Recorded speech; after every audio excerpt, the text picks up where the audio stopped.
तो हमें 2024 के क्वेश्चन पेपर में दे रखा है एक छठा क्वेश्चन, जिसमें बिंदु 5, -6 और बिंदु ये दूसरा बिंदु है -1, -4 को जोड़ने वाले रेखाखंड को y अक्ष के अनुपात 1 के अनुपात में विभाजित करता है। के का मान ज्ञात कीजिए। सॉरी, मैंने अनुपात 2 बार बोल दिया। तो आइए इसको सॉल्व करते हैं। सबसे पहले यहाँ पे देखिए, हमें एक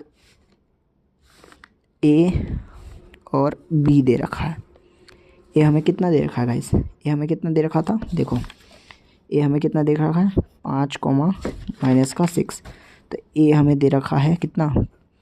5, -6। अब बी हमें कितना दे रखा है? तो देखो भाई गाइस, बी हमें दे रखा है 1, -1 और -4, -4। तो बी हमें दे रखा है -1, -4। ठीक है। अब देखो इसको पी इसको दो समान रेखाखंड है। ठीक है। अब ये कितना होता है? 0 डॉट ये y, क्योंकि हमारे x निकालना, हमारे 0 दे रखा है।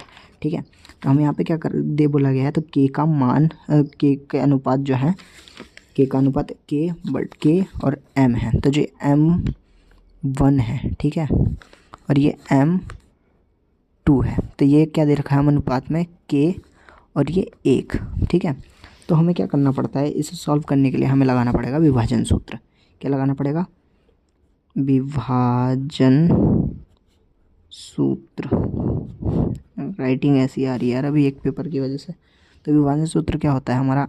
m2x1, ठीक है, सॉरी गलत हो गया, m1x2 गलत कर दिया था मैंने, m1x2। सॉरी, यहाँ पे लिख देता हूँ आप लोगों के लिए कहीं समझ ना पाओ। m1x2, ठीक है, और ये प्लस का m2x1 बट्टे में यहाँ पे m1 + m2। ठीक है। अभी हमें सूत्र के हिसाब से हमें सारे फॉर्मूले सब कुछ नंबर रख लेना है। तो देखो भाई, ओ 0 हमारा 0, क्योंकि हमें x निकालना है तो हम 0 लिखेंगे। k का k आ जाएगा, क्योंकि हमें देखो k दे रखा है, कहाँ दे रखा है? m1 हमारा कितना है? m1 कितना है? m1 k है, तो k रख दिया। x2 कितना है हमारा? ये देखो x1 होता है, ठीक है, और ये y1 होता है, ये x2 होता है, ये y2 होता है। ठीक है। तो हमारा x2 कितना है? x2 कितना है? -1। ठीक है, प्लस का प्लस रख दिया। m2 कितना है हमारा भाई? m2 हमारा कितना है? 1 है, और x1 कितना है? 5 है। किस चीज़ का? माइनस का नहीं है ना? नहीं, y1 बोला